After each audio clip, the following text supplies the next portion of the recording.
감사합니다. 오늘도 우리를 불러주신 하나님의 은혜 감사합니다. 주님, 비록 몸은 떨어져 있지만 하나님이 주신 기한 또한 줌이라는 이러한 매체를 통하여서 함께 예배하며 나아갑니다. 서로 얼굴을 보기가 힘든 상황임에도 불구하고 우리는 서로를 생각하며 함께 주님 앞으로 나아감을 믿습니다. 한 공동체의 예배를 받으시는 주님, 우리의 예배를 기뻐 받아주시고 오늘도 우리에게 하실 말씀을 친히 말씀하여 주시고 우리가 찬양할 때, 기도할 때 우리 마음 가운데 기쁨과 위로가 넘치기를 간절히 구하오니 인도하여 주시옵소서. 오고 있는 발걸음도 재촉하여 주시고 예배의 처음과 끝을 주께서 주관하여 주시며 우리 모두를 인도하여 주시옵소서. 주님 감사합니다. 예수 그리스도 이름으로 기도드립니다. 아멘. 네. 자, 오늘 우리 함께 찬양할 텐데요. 먼저 나의 기도하는 것보다 이 찬양 우리 함께 하나님 앞에 드리며 하나님이 우리를 위하여 놀라운 일을 행하실 것을 기대하며 나아갔으면 좋겠습니다.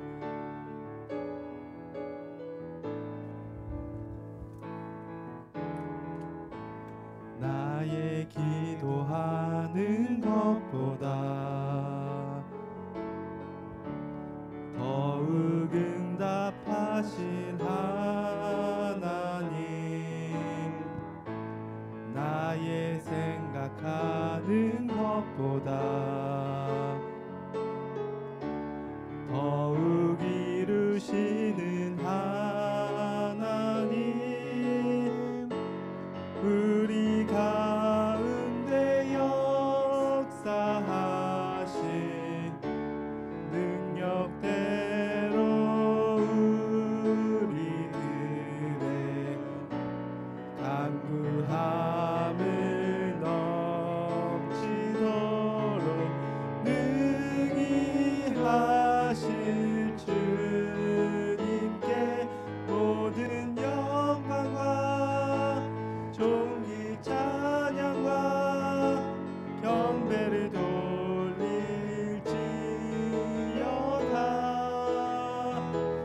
모든 영광과 존귀 찬양과 경배를 돌릴지어다.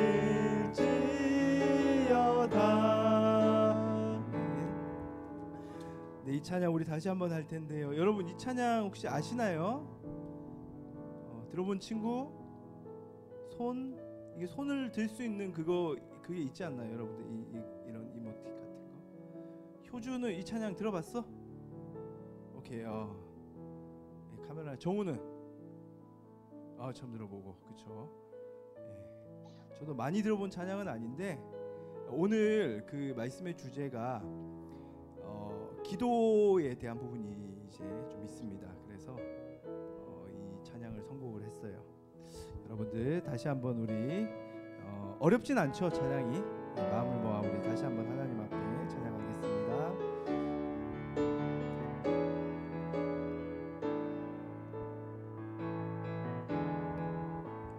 나의 기도하는 것보다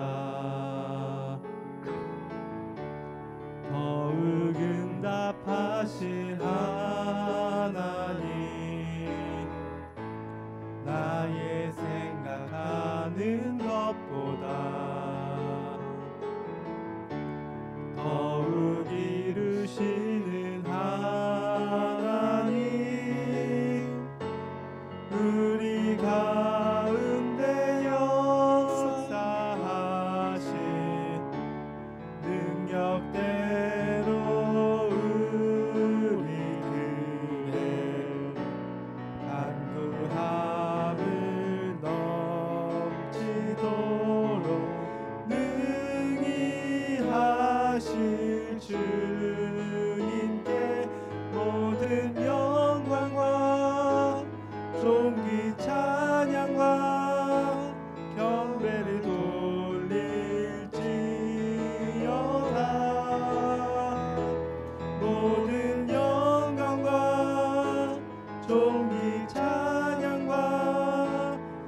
경배를 돌릴지어 우리 가운데 역사하시 우리 가운데 역사하시 능력대로 우리들의 간구함을 넘치도록 능히 하실 주님께 모든 영광과 존귀 찬양과 경배를 돌릴지어다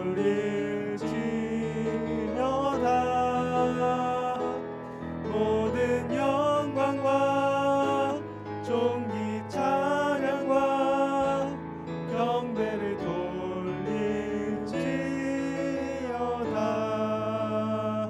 아멘. 우리 하나님께 영광의 박수를 돌리겠습니다. 잠시만요. 제가 윗옷을 좀 벗을게요.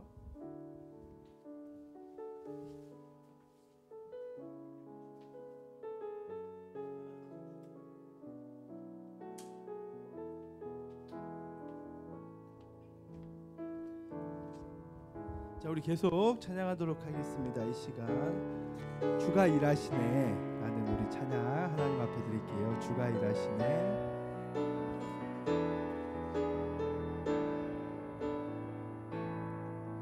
날이 저물어 갈 때 빈들에서 걸을 때 그때가 하나님의 때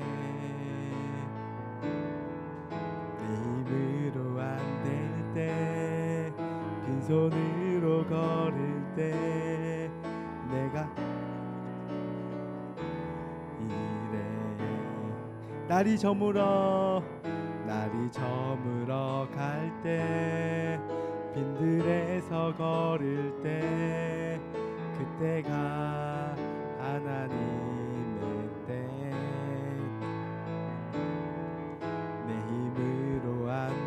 때 빈손으로 걸을 때 내가 고백해 여호와 이래 주가 일하시네 주가 일하시네 주께 아끼지 않는 자에게 주가 일하시네 주가 일하시네 신뢰하며 걷는 자에게 우리 모인 이곳에 주님 함께 계시네 누리네 아버지 은혜 적은 떡과 물고기 내 모든 것 드릴 때 모두 고백해 여호와 이래 주가 일하시네 주가 일하시네 주께 아끼지 않는 자에게 주가 일하시네 주가 일하시네 신뢰하며 걷는 자에게 주가 일하시네 주가 일하시네 주가 일하시네 주께 아끼지 않는 자에게 주가 일하시네 주가 일하시네 신뢰하며 걷는 자에게 오늘 지난주에 제가 한번 말씀을 드렸는데 오늘 이후로 이제 원래 이제 교사 선생님들의 사역이 1년을 이제 주기로 선생님들이 사역을 하시는데요. 네, 송지민 선생님 같은 경우는 처음 시작할 때 이제 기한이 8월까지 기한을 사실은 8월 중순이었어요. 예, 기한을 정해놓고 같이 좀 사역을 했습니다. 그래서 이제 다음 주에는 그 캐나다 토론토, 지금 토론토 대학교에 재학 중에 있거든요. 그래서 이제 다시 가서 이제 공부를 하게 되었습니다. 됩니다. 그래서 이제 토론토로 떠나는데 토론토는 가보셨나요? 뭐 제가 알기로는 직항으로 한 13시간 정도 걸리는 거리로 알고 있는데 지금 류현진 선수가 또 거기 있죠. 가면 볼 수 있을지 모르겠지만, 그래서 이제 가서 그곳에서 또 신앙생활하고 공부할 우리 지민 선생님을 축복하는 마음으로 이 시간 우리가 이 찬양을 좀 불렀으면 좋겠어요. 1절에 다시 한번 부를 때 선생님이 가셔가지고 주님의 일하심을 경험했으면 좋겠습니다라는 마음을 담아서 우리 축복하며 부르겠습니다. 날이 저물어 갈 때 빈들에서 걸을 때 그때가 하나님의 때 내 힘으로 안 될 때 빈손으로 걸을 때 내가 고백해 여호와 이래 주가 일하시네 주가 일하시네 주께 아끼지 않는 자에게 주가 일하시네 주가 일하시네 신뢰하며 걷는 자에 우리 같이 축복 손하면서 주가 일하시네 주가 일하시네 주께 아끼지 않는 자에게 주가 일하시네 주가 일하시네 신뢰하며 걷는 자에게. 아멘. 우리 모두를 위해 하나님이 일하실 줄을 믿습니다. 이 시간 예배를 위하여 우리 다 같이 한 목소리로 우리의 마음을 다하여서 여러분 각자가 통성으로 기도했으면 좋겠습니다. 하나님이 일하실 줄 믿습니다. 우리를 위하여 일하실 그분, 우리가 의지할 것 없을 때, 주님 바라볼 때에, 하나님만 의지할 때에 하나님의 놀라운 역사가 우리 삶 가운데 일어날 줄 믿습니다. 하나님 우리를 위하여 하나님의 뜻을 이루어 주시옵소서. 우리 마음을 다하여 기도하며 이 예배를 위해 나아가도록 하겠습니다. 하나님 감사합니다. 오늘도 우리 한 명 한 명을 붙들어 주심에 감사합니다. 하나님이 일하실 줄을 믿습니다. 놀라운 능력의 하나님께서 우리를 택하셨고 우리의 삶을 통하여 하나님 나라 임하게 하실 줄을 믿습니다. 우리가 오늘 함께 주님 앞에 나아가오니 이러한 하나님의 일하심에 대한 확신이 생기게 하여 주시고 기대와 소망으로 나아가게 하여 주시옵소서. 또한 지민 선생님 이제 이곳을 떠나 토론토에서 생활하며 공부하고자 합니다. 그 모든 계획 일정 하나님이 주장하실 줄을 믿사오며 그곳에서 일어나는 모든 일들 가운데 하나님 바라보며 주님의 일하심을 경험케 되기를 원하오니 하나님 인도하시고 붙들어 주시옵소서. 우리 모두를 위하여 일하시는 하나님을 찬양하며 주님 홀로 영광 받아 주시옵소서. 주님 기도하겠습니다. 하나님 주께서 오늘 우리를 불러주시고 함께 예배하게 하심에 감사합니다. 비록 몸은 떨어져 있지만 우리는 하나님 안에서 성령 안에서 하나됨으로 나아갈 줄을 믿습니다. 우리의 마음을 열어주시고 무엇보다 오늘 이 예배를 통하여서 주님의 마음을 더욱더 알아가고 하나님이 우리를 위하여 일하시며 하나님 나라가 이 땅 가운데 임하는 놀라운 소망이 우리 마음 가운데 가득 차기를 간절히 구하오니 인도하여 주시옵소서. 예배의 모든 시종일관을 주께서 개입 간섭하실 것을 믿으며 예수 그리스도 이름으로 기도드립니다. 아멘. 네, 이 시간은 여러분 준비하신 예물 봉헌하는 시간을 갖도록 하겠습니다. 네. 1분 정도 예물을 준비할 수 있는 시간을 드릴게요.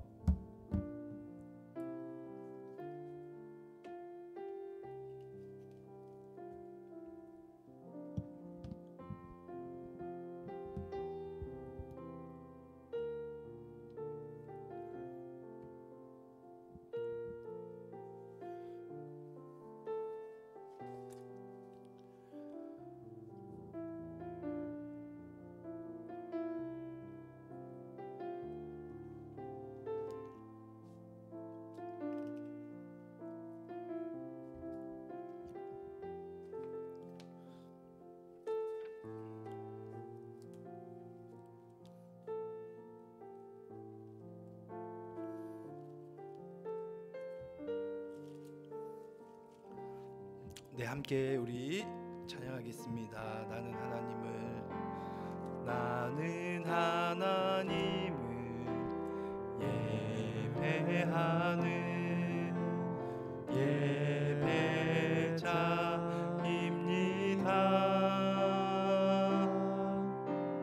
내가 서 있는 곳 어디서나 하나님을 예배합니다. 내 영혼 거룩한 은혜를 향하여 내 마음 완전한 하나님 향하여 이곳에서 바로 이 시간 하나님을 예배합니다.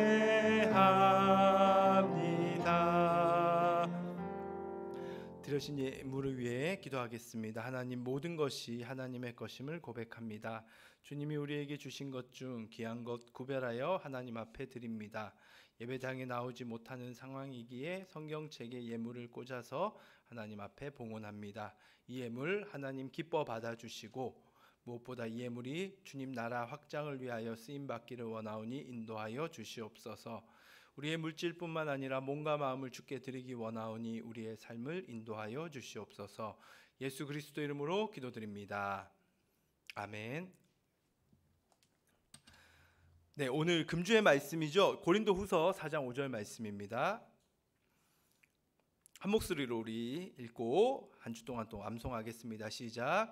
우리는 우리를 전파하는 것이 아니라 오직 그리스도 예수의 주 되신 것과 또 예수를 위하여 우리가 너희의 종된 것을 전파함이라.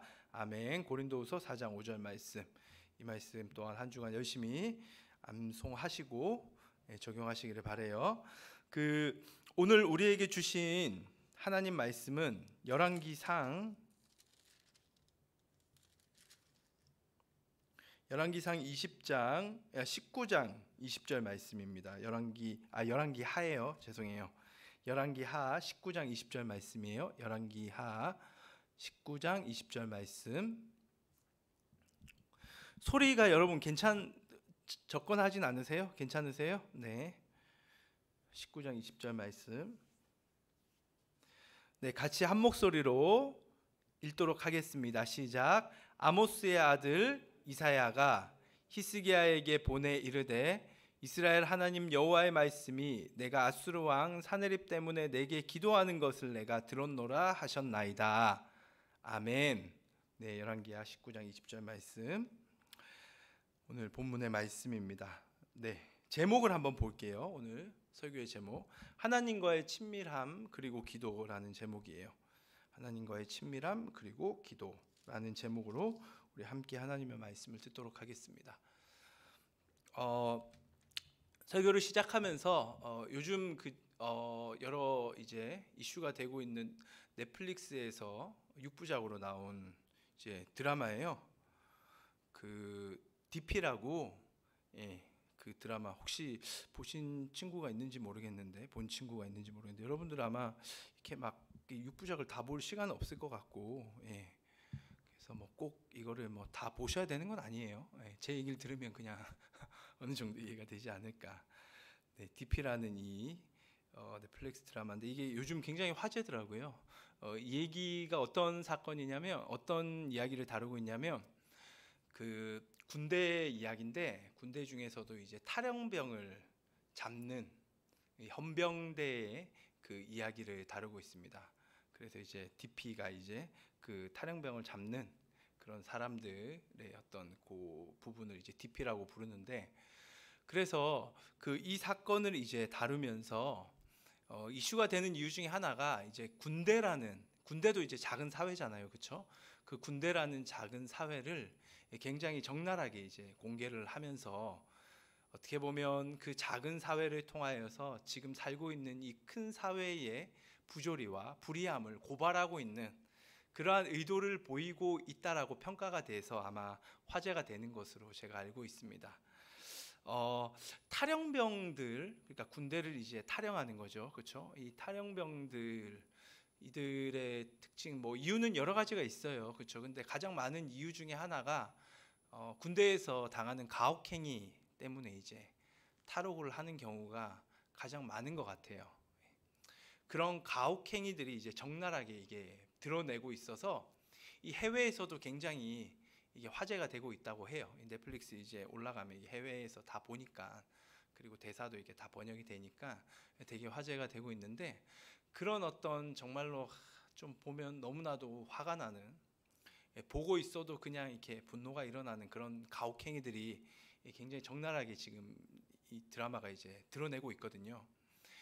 보시면 그 군대라는 사회 안에서 계급이 높은 자가 계급이 낮은 자를 자신의 뭐 기준대로, 그러니까 어떤 뭐 사회적인 윤리나 도덕이나 이런 기준이 아니라 자기가 생각하는 기준, 하고 싶은 대로 쉽게 얘기해서 가혹행위를 합니다.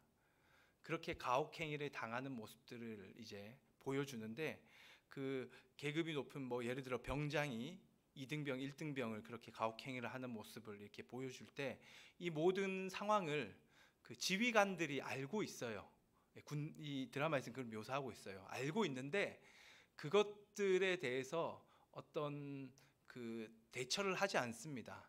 왜냐하면 지휘관들에게 가장 중요한 것은 자신이 더 높은 지위로 올라가는 출세였기 때문에, 출세를 위해서라면 그런 내부의 문제들은 어떻게든 덮어져야 되기 때문에 그런 것들을 이슈화 시키지도 않고 그것들을 해결하려고 하는 의지도 보이지 않습니다. 그래서 이 DP라는 드라마를 보면 이 두 부류가 등장해요. 가혹행위를 하는 자들, 그리고 피해자들, 그리고 한 부류가 더 등장을 하네요. 그리고 방관자들, 그것들을 그냥 보고 있는 자들. 이제 이 세 부류가 등장을 하면서 결국 드라마 이제 막바지로 가면 결국은 가혹행위를 당했던 피해자가, 그러니까 낮은 이제 계급의 군인이죠. 그 한 군인이 그 가혹행위를 견디지 못해 탈영을 하는데, 자기에게 가혹행위를 했던 그 자기 상사에게 찾아가서 복수를 하려고 하다가 결국은 스스로 자기에게 총을 쏘는 자살을 시도하는 것으로 이제 마무리가 됩니다.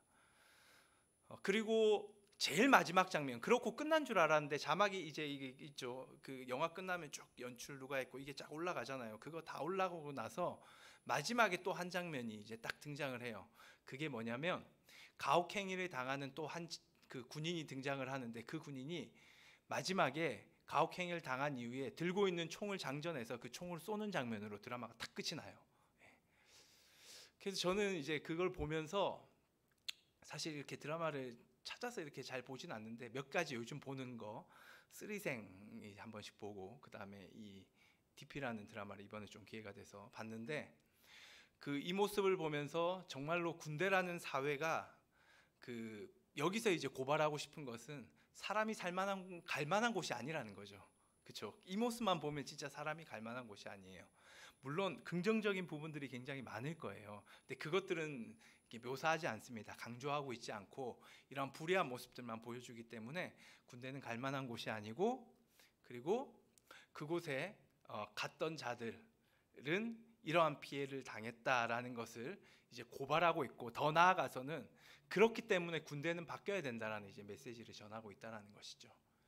물론 뭐 이 드라마 영화가 보는 입장에 따라서는 군대는 그런 곳 아니야라고 생각할 수도 있고요. 뭐 다르게 볼 수도 있어요, 시각은. 하지만 이 자체 이거 만든 연출을 한 사람의 메시지는 이제 우리가 이제 볼 수가 있다라는 거예요. 그런데 제가 서두에 이런 그 6부작 드라마 DP 이야기를 장황하게 했던 이유는 사람이 살만한 곳이 아니고 갈만한 곳이 아니다라는 이러한 메시지를 전했던 자가 DP를 연출한 감독뿐만 아니라, 그런 작가뿐만 아니라 우리가 보고 있는 성경에서 지난 2주간에 걸쳐 보았던 아모스, 미가와 같은 예언자들이 말했던 메시지예요. 당시 이스라엘은 그 바알 신앙에 물이 들어 있었기 때문에 바알의 정신을 가지고 정치, 경제, 사회 모든 것들이 이끌려갔고, 그러한 세상, 그 당시 이스라엘이 살았던 세상은 예언자들이 말할 때는 그곳은 사람 살 만한 곳이 아니라는 거예요. 그곳에서는 사람이 살 수 없다라는 거죠.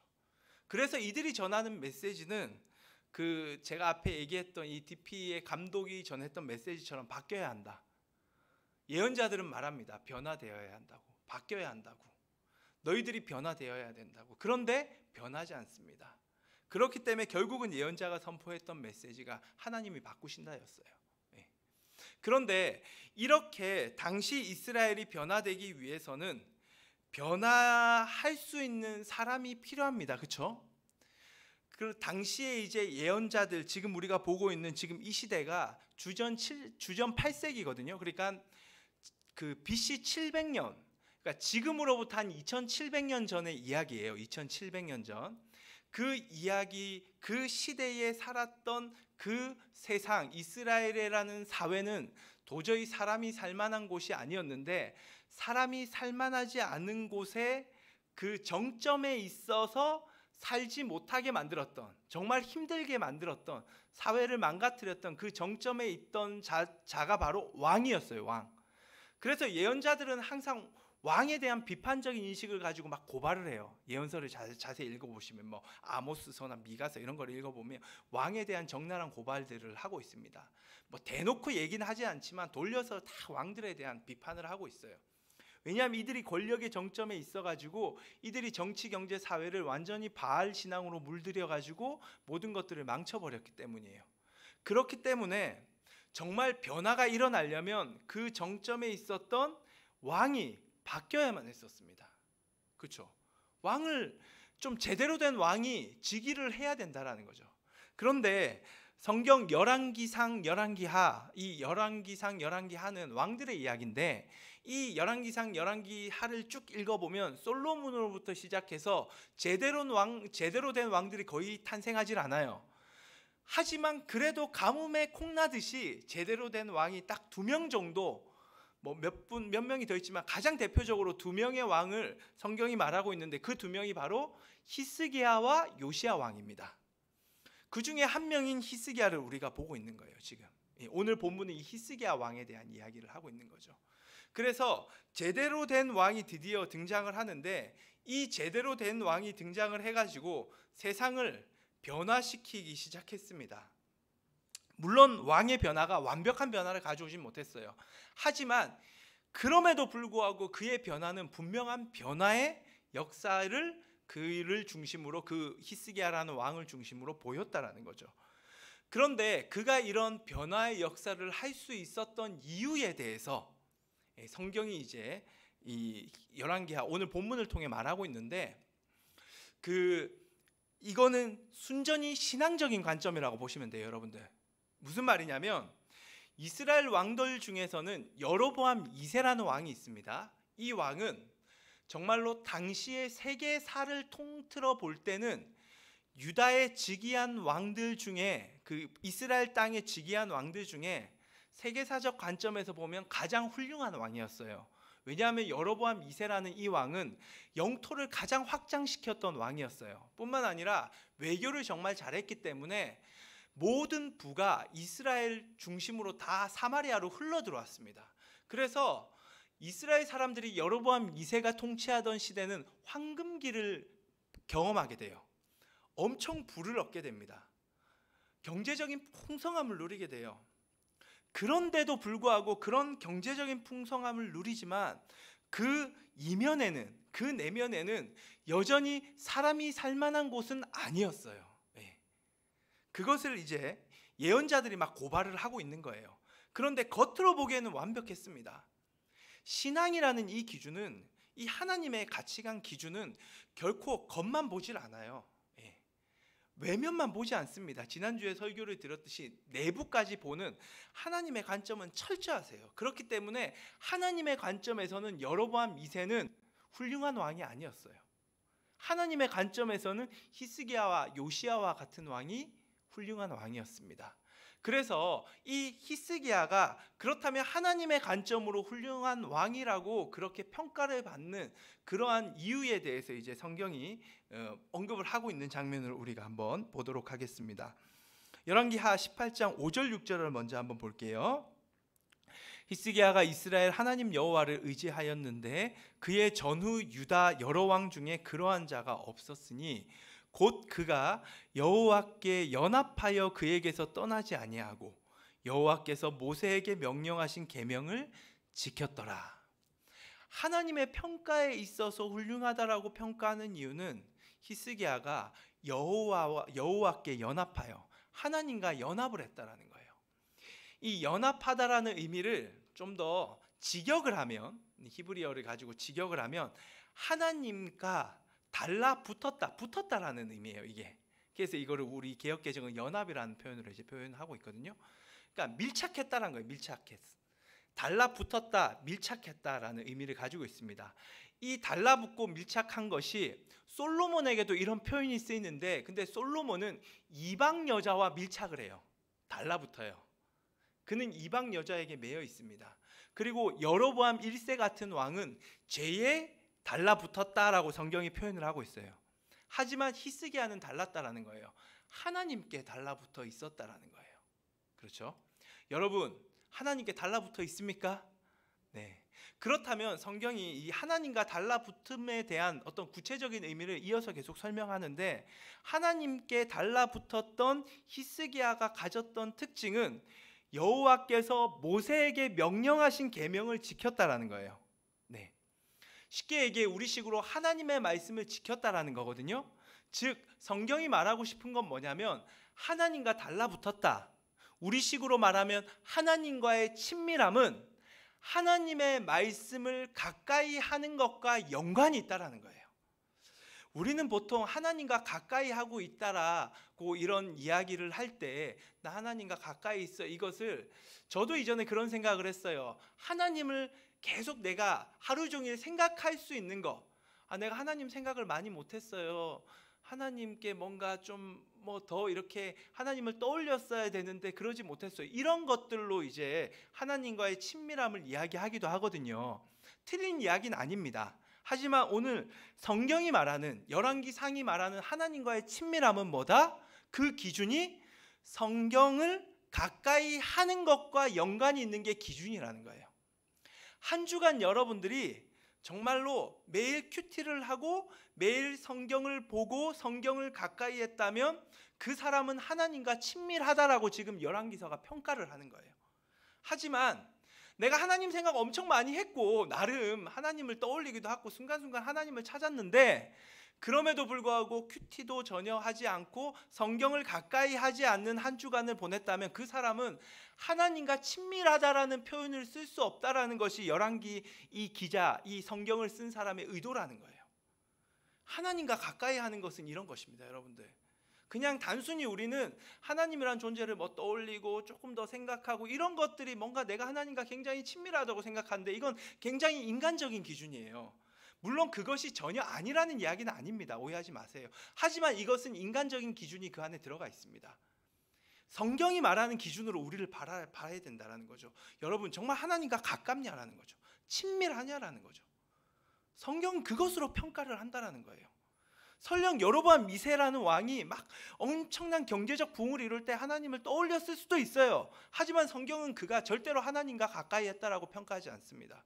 솔로몬과 같은 사람은 1000번째 제단을 드리고 정말 하나님과 가까이 있는 것처럼 보였지만 성경은 그를 이방 여자와 가까이 갔다라고 결론을 내버려요. 이게 이제 핵심이라는 거예요. 성경을 얼마나 가까이 하느냐, 굉장히 중요한 이 부분이에요. 그래서 성경을 가까이 하는 하나님과의 친밀함을 가졌던 히스기야였기 때문에 성경의 정신, 말씀의 정신으로 세상을 바라보고 이스라엘을 통치할 수 있었고, 그러한 히스기야의 통치가 사회, 종교, 경제, 정치를 바꾸기 시작했다라는 거예요. 먼저 히스기야는 예배를 바꿨습니다. 네, 그가 바꿨던 예배의 모습을 이제 성경이 말하고 있는데요. 4절 한번 볼게요. 열왕기하 18장 4절 같이 읽겠습니다. 시작. 그가 여러 산당들을 제거하며 주상을 깨뜨리며 아세라 목상을 찍으며 모세가 만들었던 놋뱀을 이스라엘 자손이 이때까지 향하여 분향함으로 그것을 부수고 느우수단이라 일컬었더라. 우상을 제거합니다. 그리고 산당을 제거해요. 이 산당이라는 것은 뭐냐면 지방에서 이전에 가나안, 원래는 이 가나안 땅이었잖아요, 그렇죠? 그 가나안 땅을 이제 이스라엘이 와서 정복하고 살고 있잖아요. 이 가나안 땅, 이 땅에 가나안 신들을 섬겼던 그 종교 행위를 했던 그런 예배 장소가 있었어요. 근데 이스라엘이 거기에 들어가 가지고 그 예배 장소를 하나님을 섬기는 예배 장소로 바꾸기도 했는데, 하지만 여전히 거기서 우상을 섬기도 했습니다. 쉽게 얘기해서 이 산당은 혼합주의가 들어갈 수 있었던 그러한 예배 장소예요. 그래서 이 산당을 제거하기를 하나님은 바라셨다라는 거죠. 히스기야가 했던 것은 성전, 예루살렘 성전 중심으로 예배를 집중시켜서 다시금 하나님만, 그 유일하신 하나님, 바알 신도 아니고 아수르의 신도 아니고 유일하신 하나님만 바라보며 예배할 수 있도록 그가 예배를 새롭게 하는 그러한 역사를 이루었습니다. 그런데 그가 했던 이러한 역사에 있어서 그 원동력이 무엇이었느냐? 지금 같이 보고 있죠. 신명기 7장 5절 말씀에 이미 하나님께서는 제단을 헐고 주상을 깨뜨리고 아세라 목상을 찍으라고 성경이 말하고 있습니다. 신명기 말씀이 이걸 하고 있어요. 이때 제단을 헌다라는 것은 산당에 있는 제단을 의미하거든요. 이걸 다 헐어버리라는 거예요. 한마디로 히스기야가 다른 왕들은 제단을 제거하지 못해요. 우상을 제거하는 왕들은 덜어 있습니다. 그런데 산당까지, 예배 장소까지는 제거를 못해요. 그거를 제거했다가는 자신의 정치적인 입지가 문제가 생길 수가 있기 때문에 백성들이 반기하고 일어난다든지 귀족들이 왕 도대체 왜 그럽니까? 라고 대들 수 있기 때문에 그거는 안 한다라는 거예요. 근데 히스기야는 그런 거 가리지 않습니다. 오직 하나님 말씀대로 산당을 제거해버려요. 그 이유는 그가 하나님과 친밀했고, 친밀하다는 건 뭐다? 바로 성경을 가까이 했다는 거예요. 이 신명기 말씀을 히스기야는 가까이 했습니다. 그래서 그 말씀이 주는 정신대로 가까이 하고 친밀해야지만이 그 말씀을 실천할 수가 있는 거예요. 단순히 말씀은 지식적으로 아는 것으로 실천하는 게 아니에요, 여러분들. 내가 말씀을 모르고 알고의 문제로 실천 여부가 결정되는 것 아닙니다. 물론 아는 것도 중요해요. 하지만 그것보다 더 중요한 것은 하나님과의 친밀함이에요. 성경을 가까이 함입니다. 그때 그 정신이 삶 속에서 발현이 되는 거예요. 그 정신을 이해하고 그게 몸속에 녹아들고 그것이 전인격적으로 받아들여지면서 그것이 내 삶 속에서 자연스럽게 향기로 풍겨 나오면서 삶이 된다는 거예요. 그래서 히스기야가 그 일을 할 수 있었다라고 성경이 평가를 하고 있는 거예요. 예배가 바뀌기 시작합니다. 역대기를 보시면 히스기야가 그 제사장들과 그 역대기가 똑같은 사건을 좀 다른 측면으로 기록을 하고 있거든요. 제사장들, 레위인들, 당시 예배를 집례했던 그 종교인들을 다시금 세우고 정결하게 하여서 그들을 올바로 세워 예배를 완전히 개혁을 시켜요. 그런 구체적인 사건들이 이제 역대기에 등장하는데, 여튼 중요한 것은 예배를 개혁시키고 회복시켰던 변화를 가져왔다라는 거죠. 예배가 도저히 변해 보이지 않습니다. 그래서 심지어는 호세아와 같은 이러한 예언자들은 예배의 기쁨이 상실될 것이다, 하나님이 심판하신다, 이런 예언까지도 해요. 그런데 이 히스기야라는 왕이 등장하더니 예배의 기쁨을 회복하고 있는 모습을 보게 된다는 거죠. 그리고 또 이 히스기야는 정치적인 변화를 가져옵니다. 정치의 변화를 가져오는데 그것도 한번 볼게요. 18장 7절 말씀 같이 볼게요. 시작. 여호와께서 그와 함께 하심에 그가 어디로 가든지 형통하였더라. 저가 아수르 왕을 배반하고 섬기지 아니하였고. 삶의 변화라는 것은 여러분 단순히 종교적인 변화만을 동반하지 않습니다. 이걸 분명히 아셔야 돼요. 그 한국 교회가 역사가 그렇게 길지가 않아요. 100년 좀 넘었거든요. 그러다 보니까 신앙과 삶을 구분하는 게 아직까지는 이 신앙과 삶이 합치되지가 않아요. 유럽이나 미국 같은 경우는 신앙과 삶이 그냥 같이 있습니다. 기독교 역사가 너무 길다 보니까 당연히 그게 삶이 돼버렸어요. 근데 이상하게 우리나라의 이 신앙은 이걸 계속 구분을 해요. 그래서 종교 행위를 하면 신앙이라고 생각하고 그러지 않으면 신앙이 아니라고 생각하는 그런 이 잘못된 생각들이 많은데, 성경을 보시면 종교의 어떤 변화만을 히스기야가 가져오지 않았다라는 거죠. 종교의 변화가 있습니다. 예배의 변화가 있고요, 기도의 변화가 있고 말씀의 변화가 있지만 삶의 변화가 동반되는 거죠. 정치적인 변화, 외교적인 변화, 경제적인 변화가 당연히 동반되는 거예요.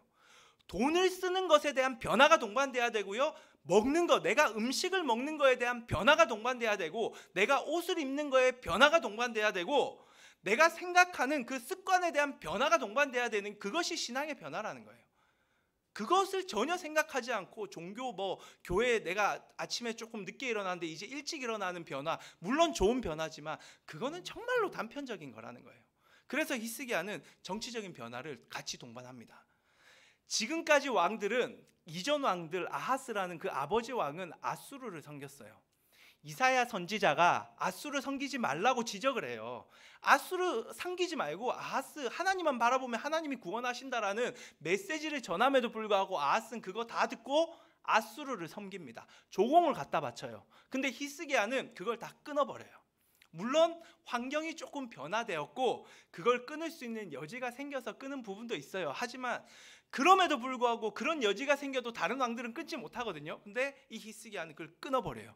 정치적으로 모든 것들이, 사람들이, 그 백성들이 그 안에서, 지금 지난주에 우리 미가서 말씀 들었잖아요. 그 백성들 사이에 기득권층, 귀족들이, 가진 자들이 사회 약자들을 막 착취하고 억압하고 이런 내부적인 문제가 있잖아요. 이 굉장히 지혜로운 게 히스기야가 이런 내부적인 문제를 이제 어떻게 해결하냐면 외부로 눈을 돌리게 만듭니다. 내부 안에서 해결점을 찾지 못하니까 이제 외부로 눈을 돌려서 아수르를 대적하는 방향으로 모든 것들을 다 가져가고, 아수르 신을 대적한다는 것은 야훼 하나님 그분을 신앙하는 것으로 외부의 관심을 완전히 돌려버려요. 그래서 하나님만 바라보는 정치 구조를 만들어버립니다. 그때 히스기야 때, 그래서 성경을 보시면 백성들이 왕의 말에 순종을 하고 귀족들과 모두 마음을 모아서 아수르를 대적하는 그러한 일들이 이 히스기야가 일으켰던 정치적인 변화 때문이에요.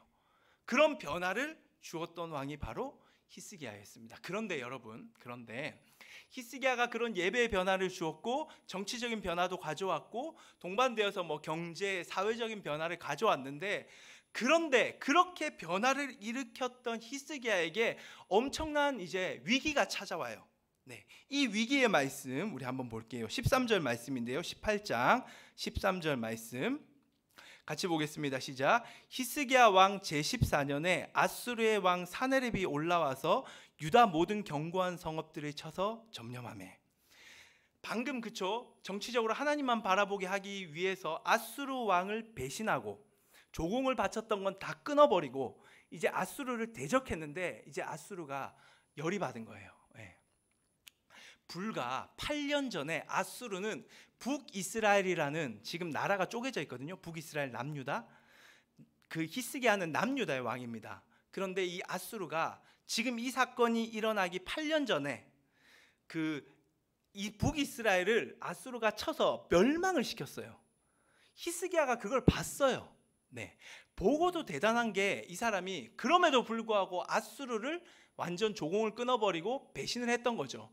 그러자 8년 동안 열이 받았던 이제 아수르가 이제 남유다에 쳐들어온 거예요. 그래가지고 쳐들어와서 어떻게 하냐면 예루살렘을 제외하고 거의 대부분의 성을 다 무너뜨립니다. 다 점령을 해요. 완전 남유다가 쑥대밭이 되는 거예요. 예루살렘 빼고 다 무너질 때까지, 처음에는 한두 성 무너질 때 히스기야가 어떻게 생각했겠어요? 아유, 내가 하나님과 친밀하고 내가 성경을 가까이 하는데 하나님이 역사하시겠지. 아유, 이대로 우린 지지 않아. 그리고 그 당시에 예루살렘으로 오는 길목에서 가장 중요한, 무너지지 않았던 그 요새로서 활용되었던 성이 라기스라는 성이 있거든요. 라기스는 절대로 무너뜨리지 못할 거라는 그러한 맹신을 가지고 있었어요. 네. 오히려 이 맹신이라고 말하기 좀 힘들죠. 신앙적인 이유죠. 하나님과 친밀하기 때문에. 그런데 무너지기 시작하는 거예요, 주변 성들이. 그러더니 라기스마저 무너지는 거예요. 그걸 딱 보는 순간 이 히스기야가 무너집니다. 네. 그래서 어떤 선택을 하느냐? 다시 아수르를 섬기는 선택을 해요. 이 아수르를 섬겼다는 것은 하나님을 배신했다는 거예요. 사실은 아무리 신앙적으로 친밀하고 그리고 성경을 가까이 하는 사람도 오늘 성경을 보니까 무너집니다. 무너지는 위기를 겪게 된다라는 거예요. 그러한 위기를 겪을 때 정말로 안타깝지만 그게 우리의 현실이라는 거예요. 히스기야와 같은 대단한 왕도 정말로 종교를 개혁했던 그 왕도 결국은 무너져 버리는 거예요. 그런데 여러분, 이 무너질 때가 이제 오늘 우리 찬양했던 것처럼 주님이 일하시는 때입니다. 이제 그게 신앙이에요, 신앙. 그런데 하나님이 일하심에 있어서 반드시 필요한 게 있다라는 것을 오늘 성경이 말하고 있는 거예요. 대부분의 사람들이 무너졌을 때 그냥 무너지는 삶을 계속 지속을 해요. 저 또한 그런 적이 너무 많았습니다. 그런데 오늘 성경은 그 무너졌을 때 반드시 신앙인이 지녀야 될 태도와 행동에 대해서 분명하게 가르치고 있다는 거예요. 그것이 무엇인지 우리 히스기야 사건을 통해 조금 더 보도록 하겠습니다. 히스기야가 그렇게 무너졌어요. 무너지면서 이 사람이 조공을 다시 갖다 바치기 시작합니다. 금과 은을, 성전에 있는 그 기둥에 박혀 있는 금은을 다 긁어가지고 다 빼요. 그걸 모자라니까 많이 바쳐야 되는데 그걸 다 긁어가지고 아수르 왕에게 갖다 바쳐요. 정말로 완전히 굴복을 하는 거죠. 하나님을 완전 등지는 모습을 지금 성경이 묘사를 하고 있는 거예요. 그렇게 등졌는데 그러면 이제 아수르가 물러갈 줄 알았어요. 근데 아수르가 물러가질 않아요. 아수르가 더 전진해서 들어오는 거예요. 아니, 조공 받았으면 지네 나라 가야죠. 원래 아수르란 이 고대 사회의 전쟁은 조공을 받으면 물러나는 게 당연한 그러한 그 예의예요. 전쟁 예의거든요. 그런데 이 아수르는 예의가 없는 거죠. 다 받아놓고 니네가 우리한테 지금까지 안 바친 조공 그거마저도 우리가 다 긁어 모아야 되겠다고 생각하면서 남은 전쟁 계속적으로 쑥대밭을 만들면서 예루살렘 문 앞에 이제 이르게 된 거예요. 이제 예루살렘 무너지면 끝입니다. 네. 우리가 하나님과 친밀하고 뭔가 위기를 겪었을 때 세상과 타협을 해요. 정말 신앙인으로서는 그런 방법이 좋은 방법이 아닌 걸 알면서도 그 방법을 택합니다. 친구한테 의지하고요, 사람한테 의지하고요, 물질에 의지합니다. 그런데 그렇게 의지하면 상황이 나아져야 되는데 나아지지 않는 거예요. 전혀 나아지지 않습니다. 그렇게 나아지지 않는 상황 속에서 이제 히스기야가 점점 눈을 뜨기 시작해요. 처음에 히스기야가 누구를 찾아가느냐, 직접 찾아가는 건 아니지만 자기 신하를 불러가지고 이사야한테 가라고 얘기합니다. 예언자 이사야한테 가서 도움을 청해요. 하나님의 말씀, 성경을 가까이 하지만 그럼에도 정말로 하나님의 그 예언자를 통해 선포되는 그 말씀에 귀를 기울였던 히스기야의 태도를 보게 되는 거죠. 이 굉장히 중요한 핵심 중에 하나예요. 여러분들이 성경을 가까이 하는 삶을 살지만 그럼에도 불구하고 하나님이 세운 영적 권위자를 통하여서 선포되는 그 말씀에 귀를 기울여야 합니다. 그래야지 회복이 될 수가 있어요. 그렇게 귀를 기울이는데 그때 귀를 기울일 때 이 히스기야가 이사야에게 이런 부탁을 해요. 우리 나라를 위하여, 나를 위하여 중보기도를 좀 해달라고 부탁을 합니다. 굉장히 좋은 부탁이에요. 중보기도 부탁하셔야 됩니다. 그런데 대부분은 여기에서 끝나요. 제가 볼 때는 사람들이 어려움을 겪잖아요. 특히 신앙인들이 어려움을 겪을 때 자기 힘으로 해결해 보거든요. 근데 해결이 안 되잖아요. 그러면 드디어 하나님의 말씀에 귀를 기울이기 시작해요. 그리고 나서 들은 말씀에 감동하여서 중보기도를 부탁합니다. 근데 여기서 끝나면 안 된다는 거예요. 진짜 핵심이 이제 드디어 등장을 합니다. 그게 뭐냐? 오늘 우리 말씀을 보겠습니다. 열왕기하 19장 14절 15절 말씀이에요. 같이 한 목소리로 시작. 히스기야가 사자의 손에서 편지를 받아보고 여호와의 성전에 올라가서 히스기야가 그 편지를 여호와 앞에 펴놓고 그 앞에서 히스기야가 기도하여 이르되 그룹들 위에 계신 이스라엘의 하나님 여호와여, 주는 천하 만국의 홀로 하나님이시라. 주께서 천지를 만드셨나이다. 드디어 히스기야가 뭘 하느냐? 직접 기도하기 시작합니다. 물론 성경은 이전에도 히스기야가 기도를 안 했다라고 생각은 안 되지만 성경은 기도한 사건을 기록하지 않아요. 처음으로 히스기야가 직접 기도하는 사건을 여기서 기록을 해요. 지금 이 사건, 이 과정에서 히스기야에게 정말로 필요했던 결정적인 이 하나가 무엇이냐? 그 행동은 기도였다라는 거예요. 기도였다라는 거. 드디어 그 사네립이 보냈던 편지, 협박의 편지를 주님 앞에 갖다 내려놓고 자신의 모든 것들을 바쳐서 하나님을 찾기 시작합니다. 주여 어떻게 합니까? 하나님은 홀로 한 분 하나님이, 유일하신 하나님. 구약 성경을 보면 유일신 하나님에 대한 고백이 많이 안 등장해요. 이스라엘의 신앙은 유일신 하나님인데 이스라엘은 유일신 하나님을 고백을 많이 못합니다. 그런데 이 대목에서는 유일신 하나님을 고백하고 있는 히스기야의 모습이에요. 정말로 전심을 다하여 지금까지 자신이 하나님과 친밀했던 성경을 아는 모든 지식과 감동을 가지고 온 전심을 다하여 하나님을 찾기 시작해요. 이게 이제 핵심이라는 거예요. 그가 그렇게 하나님을 찾자 하나님이 응답을 하십니다. 오늘 우리 같이 보았던 본문의 말씀 19장 20절이에요. 같이 읽겠습니다. 시작. 아모스의 아들 이사야가 히스기야에게 보내 이르되 이스라엘 하나님 여호와의 말씀이 내가 아수르 왕 사네립 때문에 내게 기도하는 것을 내가 들었노라. 내가 기도를 들었다. 이제 내가 응답하겠다.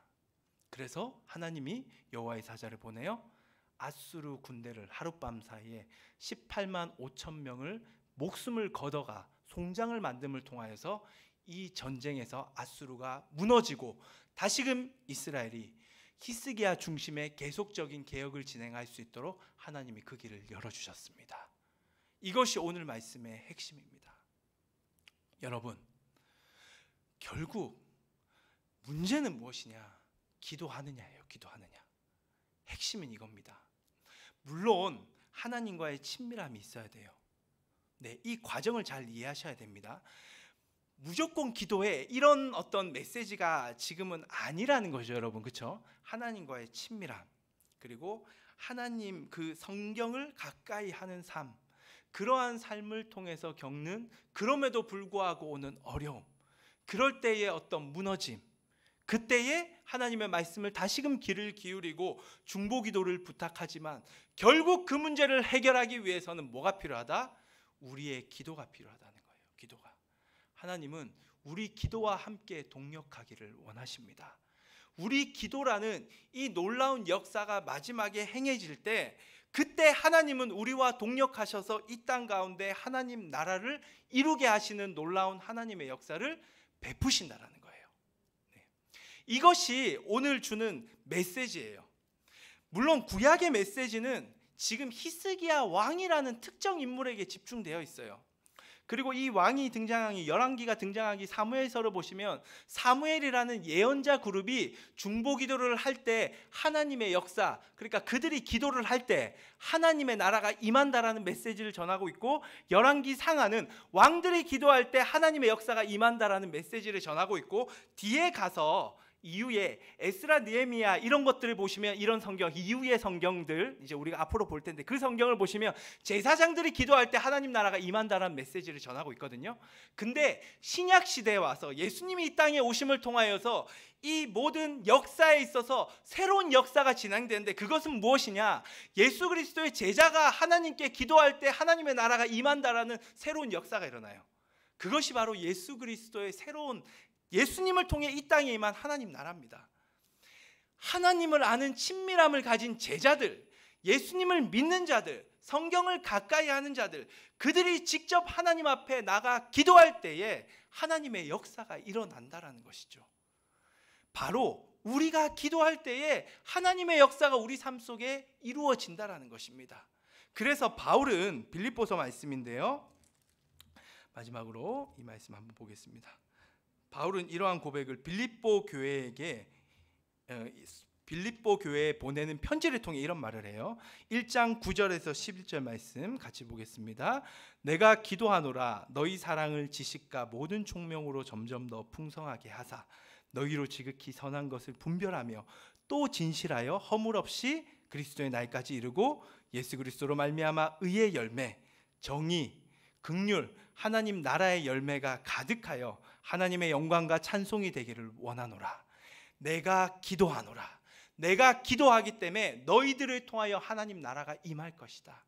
지금 로마가 통치하는 이 계급사회, 사회 강자가 약자를 물어뜯고 수탈하고 착취하는 세계, DP라는 이 드라마를 통해 보았듯이 정말 사람이 살 곳이 아닌 그곳, 변화되어야 될 그곳에서 너희들이 기도하면 변화가 일어나고 하나님의 역사가 일어나고 다시금 회복이 일어난다라고 이제 바울이 빌립보 교회를 향하여 간절함을 가지고 그렇게 편지를 통해 말하고 있는 것입니다. 이것은 이 시대를 살아가는 우리를 향한 하나님의 말씀입니다. 여러분, 다시금 기도의 자리 나와서 기도하시기 바래요. 코로나가 와서 기도했던 그 기도의 자리마저 참 많이 무너졌어요. 하지만 지금 이 무너진 우리의 상황은 히스기야 시대의 상황이라고 생각됩니다. 이때 하나님은 우리에게 기도하기를 원하십니다. 여러분이 직접 기도해 보십시오. 정말로 하나님이 응답을 하세요. 개인적으로 좀 많이 무너져서 이 힘든 부분이 제 개인에게 조금 있었거든요. 히스기야도 겪는데 왜 저라고 안 겪겠습니까? 그렇죠? 근데 진짜 기도를 그때 되면 진짜 이상하게 기도를 안 해요. 그 인간의 어떤 그 죄악된 모습이 딱 드러나는 거죠. 제가 요즘 들어서 목사도 이렇게 기도 안 하는데 진짜 여러분들 그리고 우리 선생님들 기도하기가 참 어렵겠구나라는 생각을 참 많이 여실히 합니다. 예. 그럼에도 불구하고 정말 여러분들 앞에 세워야 되기 때문에 제가 보기에는 하나님이 역사하신 것 같아요. 기도하게끔 다시 회복시키시더라고요. 기도를 하잖아요.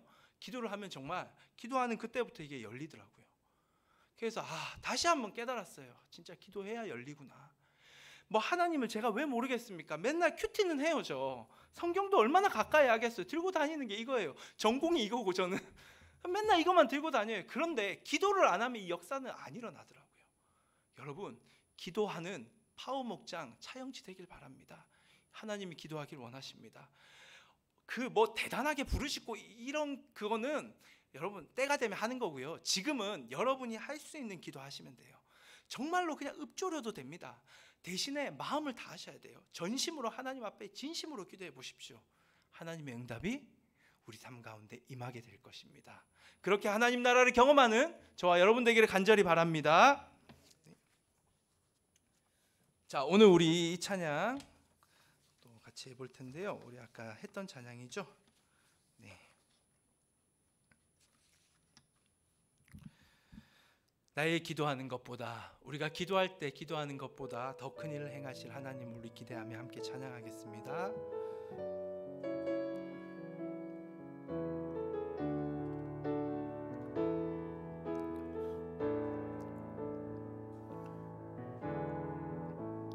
나의 기도하는 것보다 더욱 응답하실 하나님 나의 생각하는 것보다 더욱 이루시는 하나님 우리 가운데 역사하신 능력대로 우리들의 간구함을 넘치도록 능히 하실 주님께 모든 영광과 존귀 찬양과 경배를 돌릴지어다. 모든 영광과 존귀 찬양과 경배를 돌릴지 우리 가운데 역사하신 우리 가운데 역사하신 능력대로 우리들의 간구함을 넘치도록 능히 하실 주님께 모든 영광과 존귀 찬양과 경배를 돌릴지어다. 모든 영광과 존귀 찬양과 경배를 돌릴지어다. 예수님은 그렇게 말씀하십니다. 너희는 내 이름으로 무엇이든지 구하라 그리하면 내가 이루리라. 어떤 다른 조건 필요 없다. 내 이름으로 구하면 된다. 이 시간 예수 그리스도의 이름으로 여러분들의 마음에 있는 것들을, 그 문제들을, 그 고민들을 하나님 앞에 꺼내시기 바랍니다. 하나님은 응답하십니다. 이 시간 함께 들은 말씀 붙들고 기도하며 나아가겠습니다. 하나님 감사합니다. 오늘도 우리에게 말씀하신 하나님을 찬양합니다. 주님, 이 말씀 붙들고 나아갑니다. 비록 부족하지만 무너져 있는 그 모습이 아니라 기도함을 통하여서 하나님이 우리를 통하여 이 땅 가운데 행하실 놀라운 일들이 계속적으로 이루어지기를 간절히 기도합니다. 세상은 변화되어야 됩니다. 바뀌어야 합니다. 그 변화에 있어서의 주체는 하나님이십니다. 하나님만이 이 세상의 불의함과 그 고통받는 것들로부터 세상을 치유할 수 있습니다. 하지만 주님의 치유 사역에 우리를 부르셨습니다. 하나님 혼자 하지 않으십니다. 우리의 기도를 요청하십니다. 우리의 친밀함을 요청하고 계십니다. 예수 그리스도 이름으로 기도하는 우리의 기도에 응답하실 하나님을 찬양하오니 주여 응답 내려 주시옵소서. 그 확신을 가지고 이번 한 주 동안 우리에게 있는 문제와 고민들을 주님 앞에 꺼내놓고 기도하고 뿐만 아니라 더욱더 주님과 친밀하기 위해 성경을 가까이 하는 친밀함과 그리고 기도를 함께 이루어내는 차영지들이 여기 있사오니 성령님, 우리 모든 차영지들, 우리 아이들을 통하여 선하신 주님의 역사를 베풀어 주시옵소서. 주께서 우리와 함께 하심을 믿으며 지금은 우리를 위하여 십자가에 달려 죽으신 예수 그리스도의 은혜와 우리를 전부라 말씀하시는 하나님의 큰 사랑과 오늘도 역사하시고 함께 하시고 말씀하시는 성령의 교통하심이 하나님과의 친밀함, 그리고 기도하기를 결단하며 세상을 향해 나아가는 우리 차영지들 머리 위에, 우리 선생님들 머리 위에 이제로부터 영원토록 함께 하옵시기를 간절히 축원하옵나이다. 아멘. 우리 하나님께 영광의 박수를 돌리겠습니다.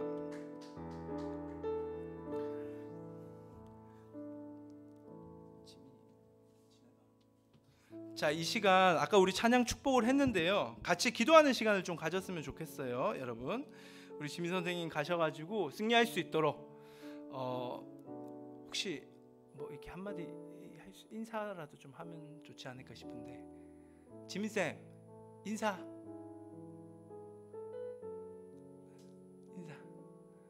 아니면 카메라 얼굴을 한번 보여주세요. 네. 잘 다녀올게요 하고 인사, 얼굴이라도 보여주세요. 그래도 우리가 너무 얼굴을 못 보니까. 그러니까 뭐 카메라가 안 돼? 그럼 이쪽으로 잠시만 나와가지고, 네. 아, 핸드폰으로 나와. 그래 뭐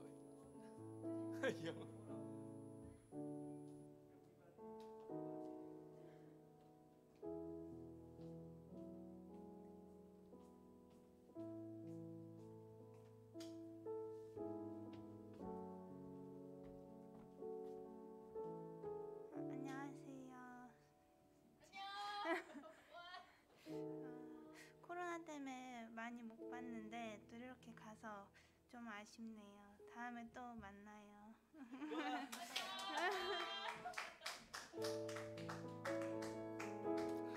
네, 다음에 또 만난다는 것은 다음에 또 이렇게 교사로서 여러분들을 만난다라는 사역에 대한 불탄 의지를 여실히 보여줬던 우리 네, 아유, 열정이 있는 친구예요. 예. 여러분, 그래서 지민쌤 가서 그곳에서 승리할 수 있도록 우리 함께, 우리의 기도에 하나님이 응답하실 줄 믿습니다. 그곳에서 하나님만 바라보고 정말 하나님 나라 이루는 그러한 놀라운 학업 과정 될 수 있도록 우리 함께 기도하는 시간 갖겠습니다. 기도하겠습니다.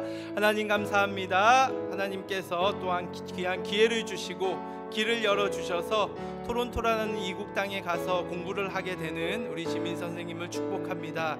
그곳에서 참으로 주님만 의지하게 하여 주시옵소서. 오늘 들은 말씀처럼 히스기야와 왕과 같은 그러한 놀라운 과정, 신앙의 과정을 걸어가는 그 여정이 될 줄 믿습니다. 하나님과 친밀함을 갖게 하여 주시고 그곳에서 주님을 더욱더 가까이 하지만 그럼에도 겪는 아픔과 어려움에 있어서 기도로서 극복해내는 우리 지민쌤의 모든 일정 되기 원하오니 우리가 기도하오니 천군 천사 보내주셔서 감싸주시고 생명싸개로 보호하여 주시옵소서. 좋은 사람들 만나고 그곳에서 주님만 홀로 영광 받으시길 원하오니 인도하여 주시옵소서. 주님 감사합니다. 제가 기도하겠습니다. 하나님, 우리 지민 선생님 축복합니다. 참 하나님 주신 열정으로 어려운 상황에서도 교사로서 헌신했던 그 수고를 주님이 기뻐 받으실 줄을 믿습니다. 이제 이국 땅에 가서 또한 공부를 계속 진행할 터이온데 그 과정 가운데 주님이 개입 간섭하여 주시옵소서. 어려움이 있을 때 그 마음을 만져주시고 위로가 필요할 때 사람의 위로와 비교되지 않는 하나님의 놀라운 큰 사랑과 위로의 날개로 덮어 주시옵소서.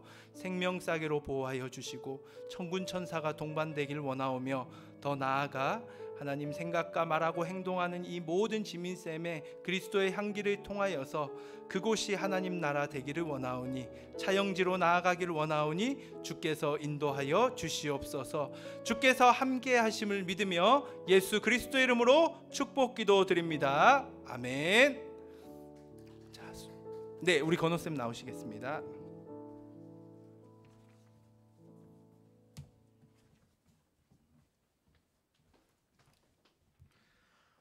오늘도 이렇게 파워목장 온라인 예배에 오신 여러분들 진심으로 축복합니다.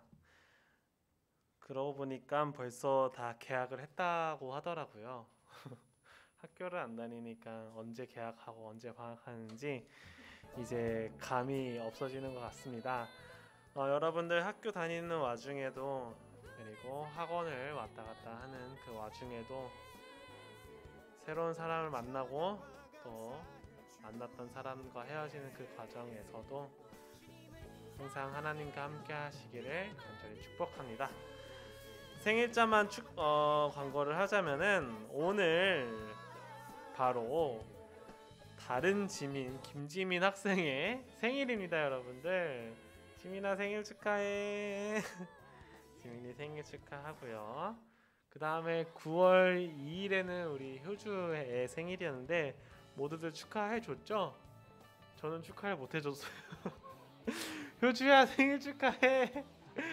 늦었지만 여러분들 안 해주신 분들 저처럼 지금이라도 생일 축하해 이렇게 한마디씩 해주시길 바라겠습니다. 네, 그러면은 우리 다음 주 이 시간 또 뵙도록 하겠습니다. 한 주 동안 여러분들 힘내시고 지치지 마시고 지치더라도 다시 회복해서 이 자리에 나와 주시기를 바라겠습니다. 그럼 다음 주에 봐요. 안녕.